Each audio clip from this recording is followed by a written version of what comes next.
सुप्रभात। सावन मास के सोमवार के दिन भगवान शंकर जी की पूजा का अनन्य साधारण महत्व है। शिव पुराण के अनुसार महादेव जी अर्थात भोलेनाथ शंकर जी संपूर्ण जगत के स्वामी हैं। शिव जी में भक्ति होने से मनुष्य संसार बंधन से मुक्त हो जाता है।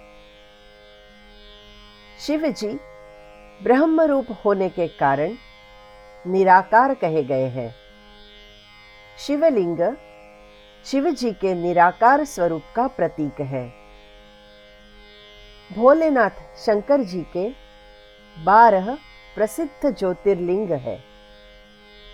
ऐसी मान्यता है कि शिव जी इन 12 स्थानों पर तेजोमय ज्योति के रूप में प्रकट हुए हैं। आज हम 12 ज्योतिर्लिंग स्तोत्र का पठन करके भगवान भोलेनाथ जी की अर्चना करेंगे। यह स्तोत्र शंकराचार्य जी द्वारा रचा गया है। प्रथम श्लोक में शंकराचार्य जी कहते हैं, सौराष्ट्र देशे विशदे रम्ये ज्योतिर्मयं चन्द्रकलावतंसं भक्ति प्रदानाय कृपावतीर्णं तं सोमनाथं शरणं प्रपद्ये। जो शिव अपनी भक्ति प्रदान करने के लिए अत्यंत रमणीय तथा निर्मल सौराष्ट्र प्रदेश में दयापूर्वक अवतीर्ण हुए हैं, चंद्रमा जिनके मस्तक का आभूषण है, उन ज्योति स्वरूप भगवान श्री सोमनाथ जी की शरण में मैं जाता हूँ। श्रीशैल श्रृंगे विबुधाति संगे तुलाद्रितुंगे पिमुदा वसंतम तमर्जुनं मल्लिकपूर्वमेकं नमामि संसार समुद्र सेतुम। जहाँ देवताओं का आवागमन होता रहता है, ऐसे ऊंचाई के आदर्शभूत पर्वतों से भी बढ़कर ऊंचे श्री शैल के शिखर पर जो प्रसन्नतापूर्वक निवास करते हैं तथा जो संसार सागर से पार कराने के लिए पुल के समान है, उन एकमात्र प्रभु मल्लिकार्जुन को मैं नमस्कार करता हूँ। अवंतिकायां विहितावतारं मुक्ति प्रदानाय च सज्जनानां अकाल मृत्योः परिरक्षणार्थं वंदे महाकाल महासुरेशम।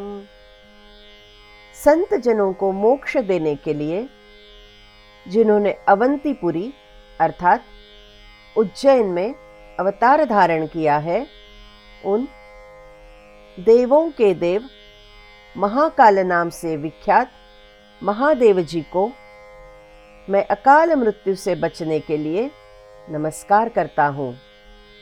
कावेरिका नर्मदयोः पवित्रे समागमे सज्जनतारणाय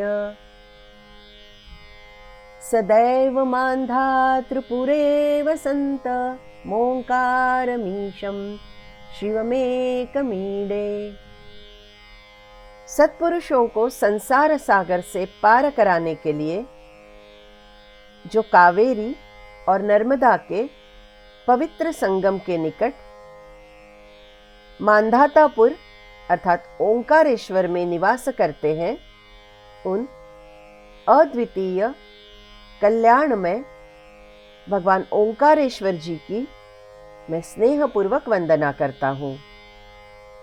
अगला श्लोक है, पूर्वोत्तरे प्रज्वलिका निधाने सदा वसन्तं गिरिजा समेतं सुरासुराराधितपादपद्यं श्रीवैद्यनाथं तमहं नमामि। देवता और असुर जिनके चरण कमलों की आराधना करते हैं, जो पूर्वोत्तर दिशा में चिता भूमि के भीतर सदैव पार्वती जी के साथ निवास करते हैं, उन श्री वैद्यनाथ जी को मैं प्रणाम करता हूँ।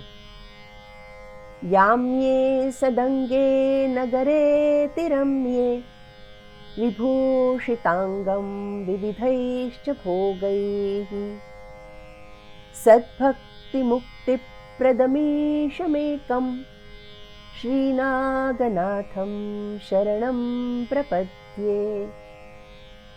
दक्षिण के अत्यंत रमणीय सदंग नगर में जो विविध भोगों से संपन्न होकर सुंदर आभूषणों से भूषित हो रहे हैं, जो एकमात्र सद्भक्ति और मुक्ति प्रदान करने वाले हैं, उन प्रभु श्री नागनाथ जी की मैं शरण में जाता हूँ।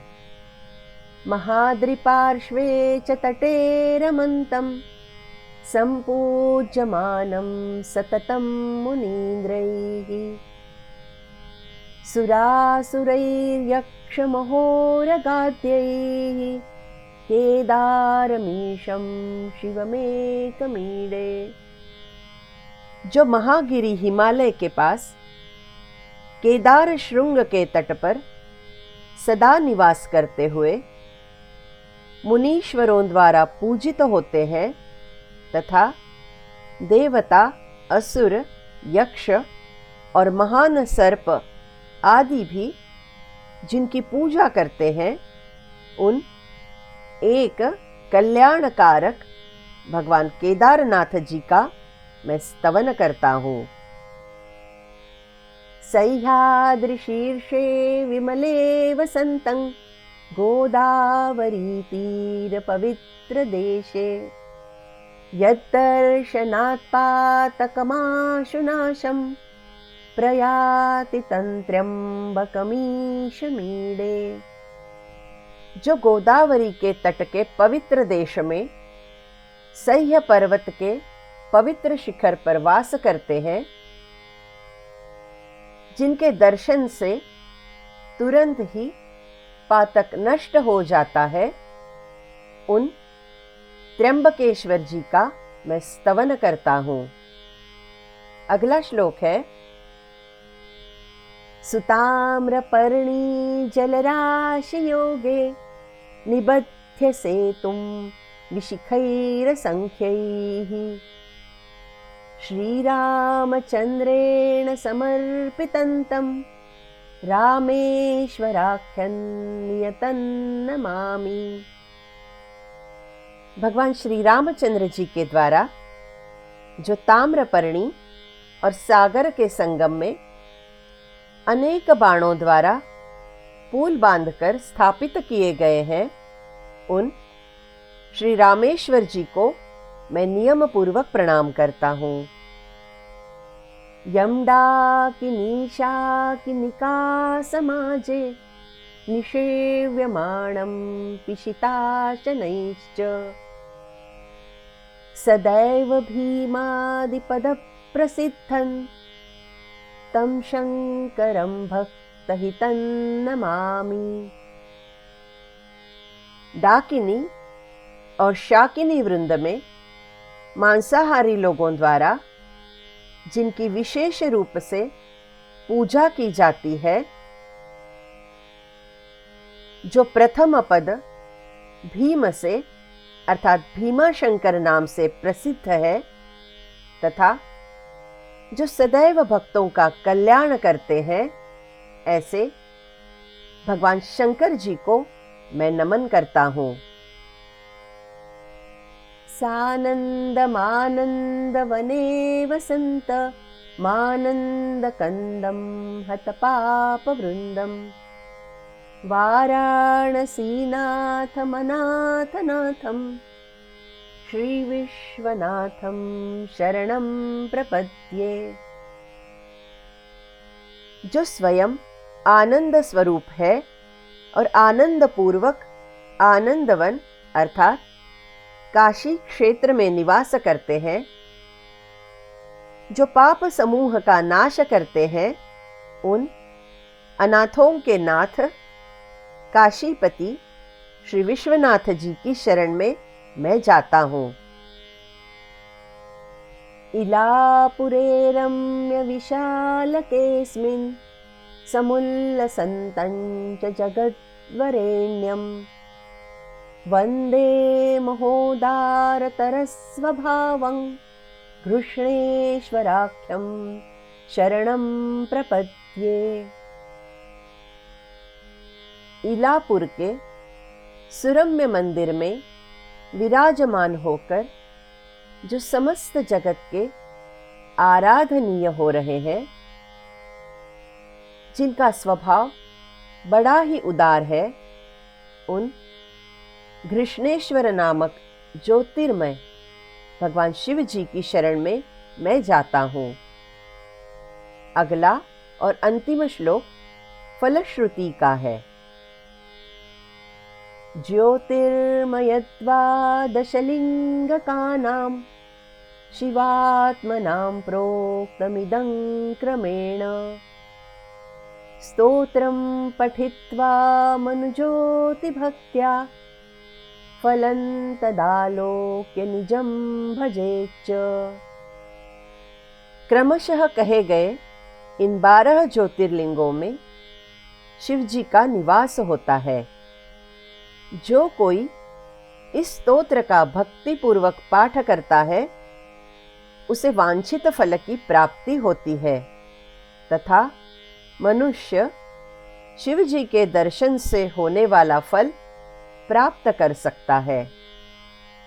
इति श्रीमद् शंकराचार्य विरचितम् 12 ज्योतिर्लिंग स्तोत्रम संपूर्णम। श्री शंकराचार्य जी द्वारा रचित 12 ज्योतिर्लिंग स्तोत्र यहाँ पर संपूर्ण हुआ। यदि आपको मेरा यह वीडियो पसंद आया हो तो मेरे चैनल को लाइक, सब्सक्राइब तथा शेयर करना ना भूलें। जय भोलेनाथ।